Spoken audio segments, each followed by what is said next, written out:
Hey, happy Father's Day to all the fathers out there that might be listening to this. It's Father's Day weekend. It is Saturday, June 18th. What is it? June 18th, 2022. Welcome back to another episode of Making Sense of Your Market. I have an incredible episode to share with you today. This is going to be very valuable, I promise you, because there's so much negative media out there around inflation and the recession and the Fed rate hike and interest rates going up and home values dropping. Oh my God, the sky's falling.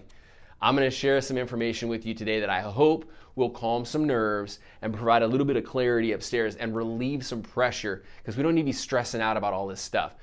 I'm going to start off today by asking you to zoom out a little and slow down and pump the brakes relative to all of this negative media. We're gonna stop there.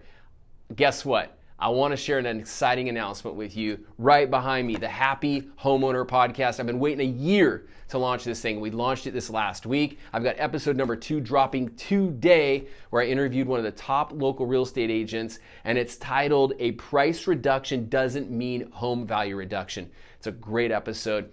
I built this podcast to provide financial literacy, to provide financial education, to provide resources that will help you as you're buying a home or as you own a home, to help you better manage that big financial decision that you have for the next however many years until you sell and retire one day, okay? It's going to be a podcast unlike anything out there. I'm going to try to keep most of them pretty short too.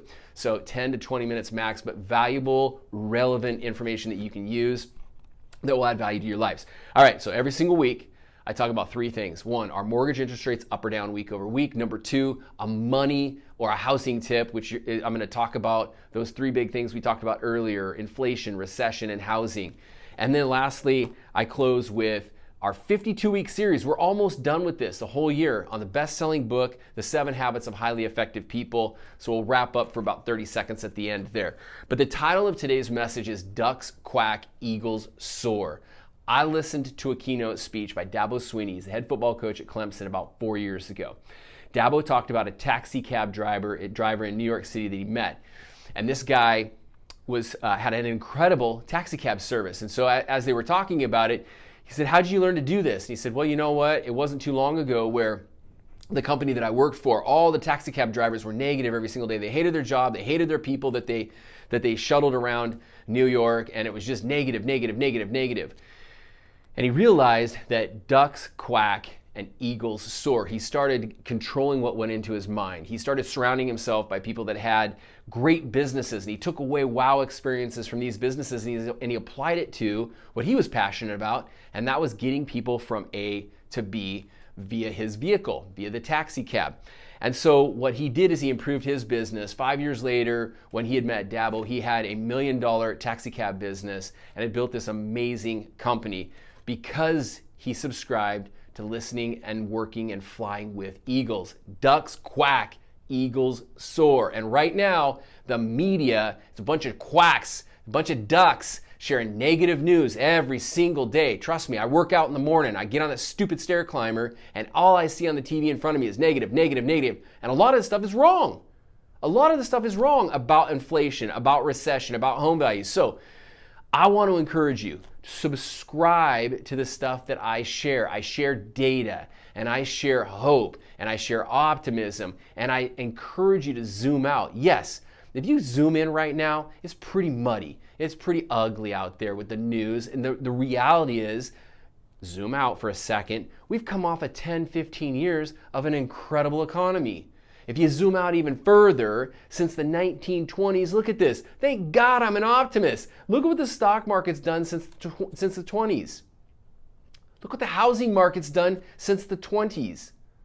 Okay, so we got to zoom out just a little. This is just a cycle, and understanding that unless you need to cash out your stock account right now, your investment account, unless you need to sell your house right now, let's live our lives and be grateful for what we have. We live in the best country in the whole entire world. We have opportunities unlike anything else out there. I want to talk about something that eagles talk about. Eagles talk about stuff like this. If you were to read 10 pages of a book, a self-help book, the Bible, a how-to book, just 10 pages a day, it's equivalent to reading 15 books a year. I read a ton of books. This is how I do it. I can't sit down for an hour, but I can sit down for 5 or 10 minutes. 10 pages a day, 15 books a year. You save $10 a day, it's almost $4,000 saved a year. Get this, if you walk or ran 1 mile a day, it's like running or walking 365 miles a year. Tiny little changes in behavior are super underrated right now. So instead of listening to the ducks and getting caught up in the quacks, start subscribing to that eagle mentality, eagles soar. Change little behaviors, change what goes into your mind, and trust me, your outlook will be a lot better and you'll get through these times like it was nothing, just a walk in the park. All right? Week 48, renew your spirit. Perfectly timed message. All I'm going to say here, I'm going to read what Dr. Stephen R. Covey says. He goes, am I centered on my values? Spirituality is a very private area of life and supremely important as well. It draws on the sources that inspire and uplift you. I'm a spiritual guy. I believe in Jesus, and I tie into that. And I want to encourage you to do the same. Tie into your spiritual life. Improve your spiritual life. It will help you when you start hearing all of this negative stuff. Hey, happy Father's Day, fathers. If you need anything, reach out to me. Have a great weekend, and we'll see you next week for another update. Bye for now.